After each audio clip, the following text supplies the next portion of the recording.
So Dan, aside from the massive market sell-off that we're seeing broadly, and also, of course, tech with some real damage being done, the big story really, in tech has been Elon Musk, his purchase of Twitter, announced $44 billion, getting some financing from very significant, reputable investors like Sequoia Capital to the tune of about $7 billion, I believe. But tell us your thoughts on his purchase, what it means for Twitter, and also what it would mean for Tesla. There was a bit of concern, I guess, on a financing front, and I don't know how that would necessarily impact, but what's your take on Twitter first? Yeah, that's been just a major soap opera that will be probably remembered for the ages in terms of Musk buying Twitter. And I think it just really shows that, he started off obviously with the 9% stake.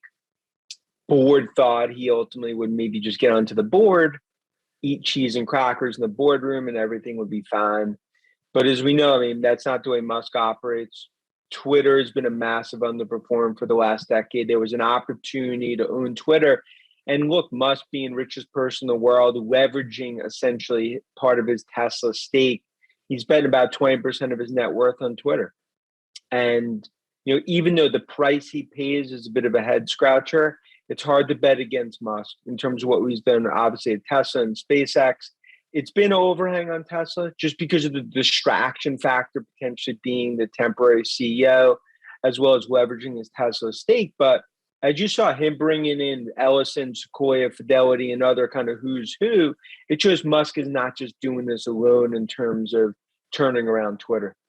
It is interesting. He's got a lot of backers, a lot of support, and there's been, reports that other people were talking to him in his ear saying, you should be doing this, you should be buying Twitter. What do you think he's going to do with the company? Obviously it's going to be private. So in other words, it's not for individual investors at this point, unless you already own it. But there's also comments, and I think he'll probably take it public. So what's he going to do? How do you turn around this business model? Yeah, I don't see public for a few years. I think it's going to take time ultimately to turn this around. Look, I think subscription model is probably the first, much more of a paid subscription in terms of different type of access that people could get. Advertising is key, but it comes down to engagement. That's been the big issue with Twitter from an engagement perspective. They've lost out in the social media arms race. So I think there's a lot of business model changes that need to happen here, probably in the first, 12 to 18 months of ownership. So public, I think that's much further down the road. But for Twitter, it's a loud mouthpiece. It has that captured audience. The problem is engagement, increasing subs and monetizing it.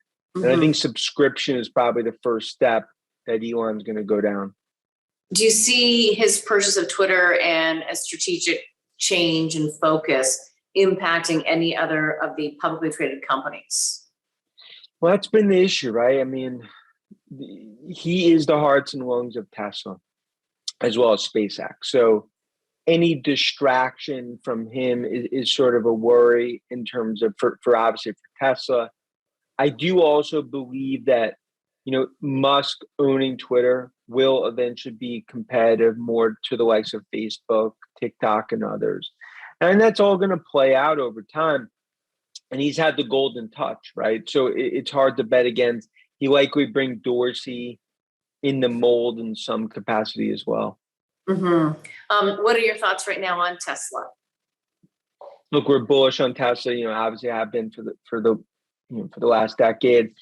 I view it as, regardless of this macro uncertainty, it's the biggest transformation to the auto industry since 1950s. I think Tesla core way to play EV in terms of electric vehicles. There's a lot of competition, but clearly, if you see it, they are building out in terms of Giga Berlin and Austin, potentially a second factory in China. I think units could double over the next year. And you take out the supply chain, the demand stories there. The average consumer today has to wait about 8-9 months to get a Tesla. So that's, demand is what we focus on. It's a $5 trillion market, which is why we've always viewed Tesla as a disruptive technology player, non-automotive company, which is why it trades where it does. Speaking of which, I mean, from what I can see, your price target on it is $1,400, 56 times long-term earnings of $25. Is that correct? Yeah, that's the best way to view it. And I ultimately view this as any transformational growth name. You got to look out next 3 to 4 years. Near term is not the way to view Tesla, in my opinion.